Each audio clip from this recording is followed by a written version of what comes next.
Hi, my name is Olivia. I've landed just in time to catch another segment of Daily AI Prompts for Job Seekers with William Craig III. Today, Mr. Craig will be demonstrating another powerful prompt to help us use AI effectively in our job search. I can't wait to see what he's going to share with us. And the best part is, I can watch the replay on his LinkedIn profile or his YouTube channel at Get Up and Get a Job. Okay, fasten your seatbelts. Mr. Craig is about to take off.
Testing.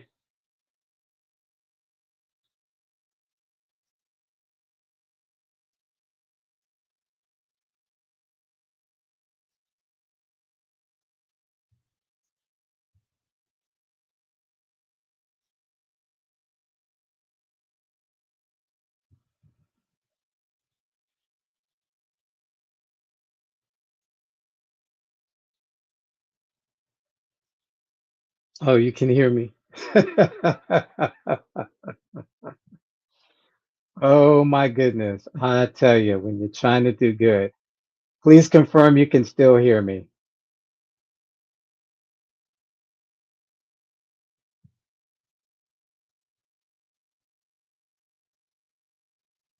Somebody give me a yes or a no that you can still hear me. All right. Thank you, Dawn. I appreciate it. Wow. I tell you, technology is great, right? Until it isn't. So, in case you're confused, you're welcome to the club. But here, I'm just going to start with this part. This is daily AI prompts for job seekers, and I'm William, a professional career coach. I've got a clear mission to help you move beyond overwhelm and into action. And so, thank you all for letting me know in the chat. And there's a delay, so by the time you guys tell me that you can't hear me, I'm already well into my intro, if not already done. But let's just go to today's prompt. Everything was fine. Tested. I've learned now to test everything before we go live. Everything was working just fine. And as soon as we went live, microphone cut out. The video didn't cut out, but the microphone cut out. Alrighty. So let's talk about what we're going to do today. Today, we're picking up where we left off with Mary, and we've been focusing on our learning this week, and how to present ourselves as experts through the things that we learn. And if you recall yesterday, ChatGPT provided 3 case study examples that Mary can work on. The idea here is that if you're not working and you want to show that you know how to do certain things in your occupation, it's kind of hard because you're not working. So the premise here is that we can actually make up things. We can make up projects. And so ChatGPT gave Mary 3 projects based on her profession, of course. That's accounts receivable, accounts payable specialist. And today, as you can see on the screen, we're asking Chat to pick up from there using the 3 case study examples you provided yesterday, a case study template, problem, action, result, and visuals that Mary can use to document each portfolio project on her website. And so Mary's going to create a website where we can actually post this information. And of course, we're going to direct potential employers to see the case studies that we worked on. So here we go. Here is a clean professional case study template Mary can use to document each Excel portfolio project on her website. It's structured for clarity, storytelling, and visual engagement, optimized for both readers and recruiters. So here we go. Case study template, Excel portfolio project, project title. So for example, automating accounts payable reports with Excel macros would be the title. And here we go. Here's the problem or the challenge. Briefly describe the business or operational scenario. For example, a small nonprofit needed a faster way to reconcile donor payments and grant disbursements. Pain point, identify what wasn't working or what gap existed before the project began. And then here we go. The example, manual reconciliation in Excel took 10 plus hours per week and was prone to formula errors. The goal, and this is where you want to state the measurable objective or desired improvement. Example, reduce reconciliation time by 50% while maintaining 100% accuracy. The action or approach, list the tools used, Excel features, formulas, functions, for example, pivot tables, Power Query, index match, VBA macros, additional formatting, and then outline the steps taken in the process. Number one, preparing data and cleaning, analysis, formulas, automation implemented, testing and validation, and then final presentation or dashboard design. So in the innovation highlight, which is optional, call out any creative or advanced technique applied. For example, built a VBA script to auto-generate weekly reports and email them to finance team.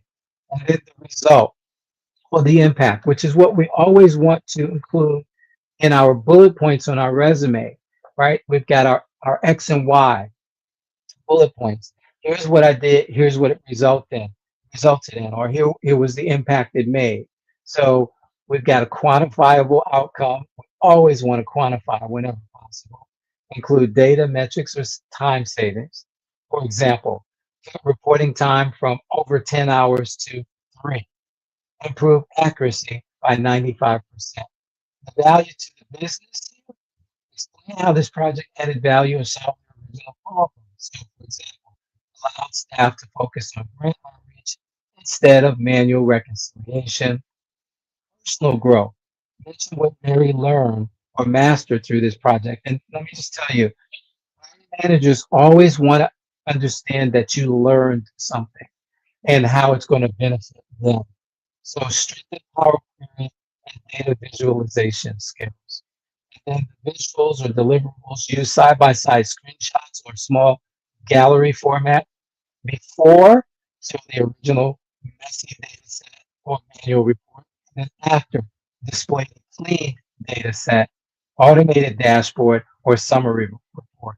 Highlight, zoom in on a key formula, macro, interface, or chart, and then here's the optional piece, add a downloadable sample or video walkthrough.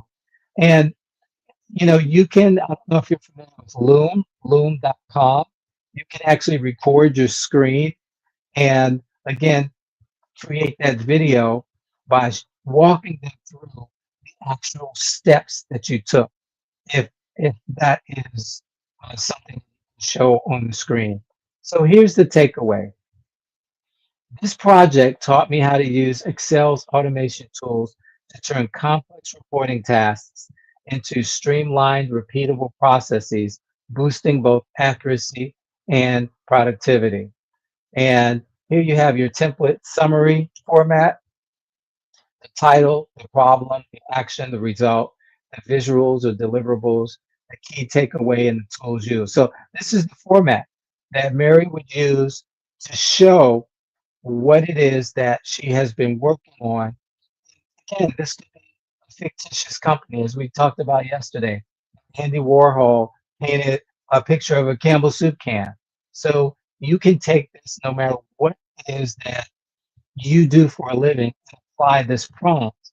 This prompt that we had yesterday, and now following up with this one, so that you can display your talents, your abilities, your skill sets.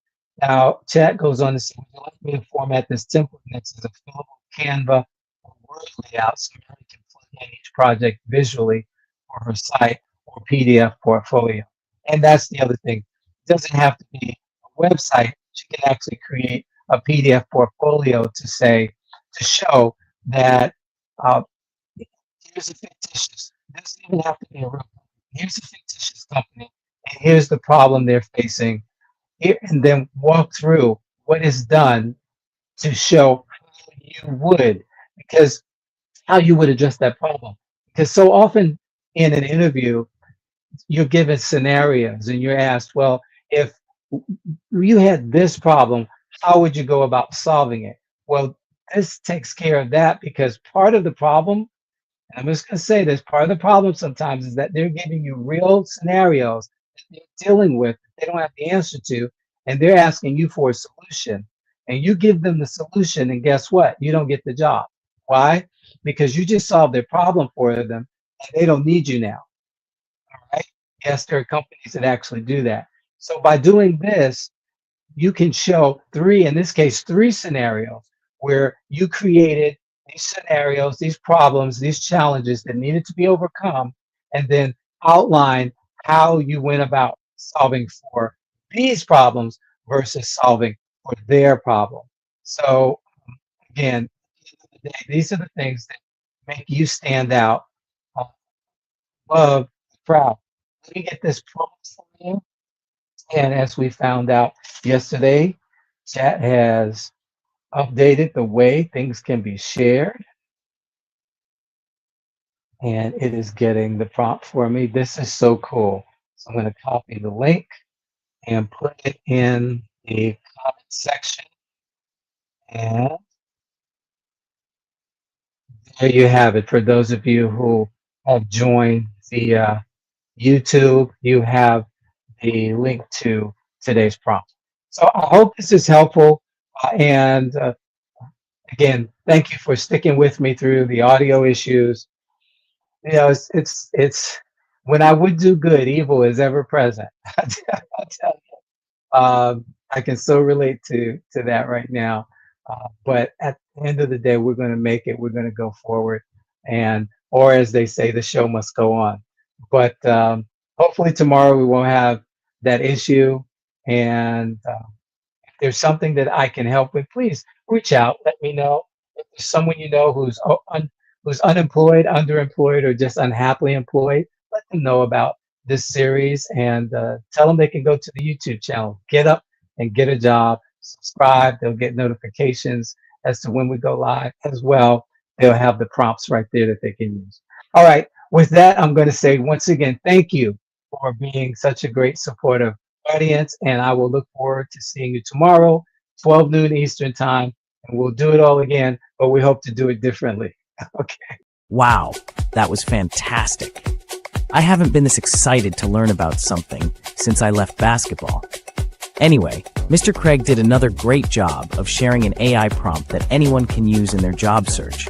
Be sure to join him every day, Monday through Friday at noon Eastern, on his LinkedIn profile or his YouTube channel called Get Up and Get a Job. You can watch the replays there as well. And while you're at it, share this information with someone you know who wants or needs a new job. I've got to run. My team needs me. But keep up the great work, Mr. Craig. You're providing a great service for the community. I'm going to tell all of my players about daily AI prompts for job seekers with William Craig III.